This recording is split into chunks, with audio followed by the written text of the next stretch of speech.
Comme promis, nous sommes revenus pour voir la deuxième partie de la vidéo de l'explication du nom Judas. Nous avions vu que Judas se dit en hébreu Yehuda. Yehuda qui vient de la racine Odé. Odé qui signifie louer ou encore louange. Ce qui veut dire que le nom Judas, Judas veut dire louer l'Éternel ou encore louange à l'Éternel. Mais mon frère, ma sœur, quelle était la condition dans laquelle Léa était pour donner ce nom à son fils? Parce que dans Genèse 29, verset 35, lorsque Léa a accouché de Judas, Léa s'est exprimée et a dit, pour cette fois-ci, je louerai l'Éternel. Ce qui veut dire que c'était une décision que Léa venait de prendre. Ce qui veut dire qu'auparavant, Léa n'était pas en train de louer l'Éternel. Léa n'était pas convertie, si je peux le dire ainsi. C'est une décision de conversion que Léa venait de prendre. Et elle a dit, pour cette fois-ci, je louerai l'Éternel. En hébreu, la parole dit, Vatomer Hapaam Odé et Adonai. Odé, vous voyez, Odé, la louange. Odé et Adonai, je louerai l'Éternel. Mon frère, ma sœur, sachez que la vie de Léa n'était qu'une constante dualité avec sa sœur Rachel. Rachel et Léa étaient toujours dans une dualité. Et cette dualité n'était rien d'autre que la dualité entre les idoles du père de Léa et le Dieu suprême de Jacob. Rachel était juste une représentation, un repère pour pouvoir comprendre ce qui se passait réellement. Parce que Léa est la fille de Laban. Laban qui est un prêtre des idoles, Laban qui est le prêtre du paganisme, Laban qui est enraciné dans le paganisme. Ce qui veut dire que puisque Léa est sa première fille, sa fille aînée, Léa était forcément enracinée dans cette même doctrine, dans cette même culture que son père, qui était le paganisme, l'idolâtrie. Ce qui veut dire que Léa aussi servait les idoles.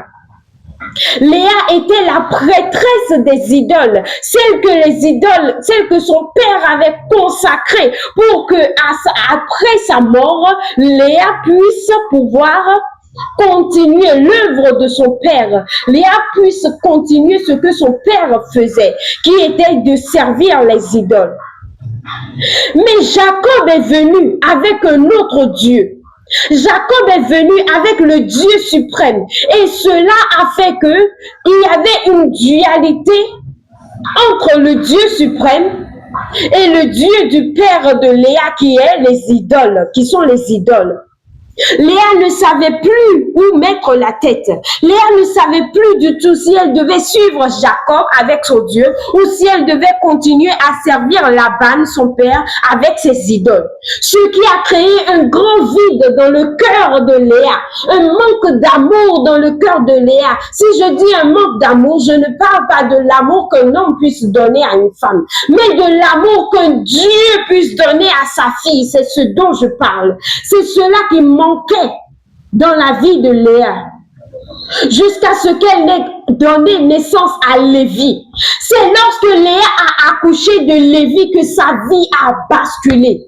C'est lorsque Léa a accouché de Lévi que le Dieu de Jacob s'est révélé à elle. Le Dieu de Jacob qui était le Dieu d'amour, le Dieu de grand amour, ce Dieu s'est révélé à elle. Et elle a vu ce Dieu et elle a dit, mais pour cette fois-ci, mon mari s'attachera à moi. Lorsque Léa dit, mon mari s'attachera à moi, ce n'est pas premièrement de Jacob qu'elle parle, mais elle a dit, pour cette fois-ci, j'ai trouvé l'amour de Dieu. J'ai trouvé l'amour du Dieu de Jacob. Le Dieu de Jacob m'a comblé avec son amour. Et à partir de cet instant, la décision de Léa a été prise parce que le vide qu'il y avait dans sa vie depuis des années, ce vide a été comblé en une fraction de seconde par la connaissance du Dieu véritable.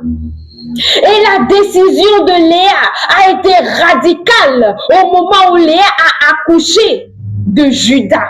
Pourquoi est-ce que je dis ça? Parce que lorsque Léa a accouché de Judas, Léa a dit, pour cette fois-ci, je louerai l'Éternel.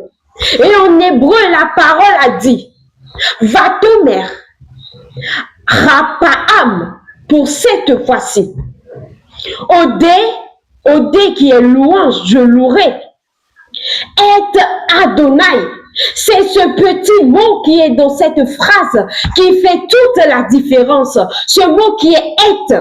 Parce que et en hébreu s'écrit avec deux lettres, pardon. Aleph et Tav. C'est Aleph et Tav qui sont en grec, alpha et oméga. Ce qui veut dire que Léa a décidé de suivre le Dieu alpha et l'oméga, de louer le Dieu suprême, le Dieu de Jacob.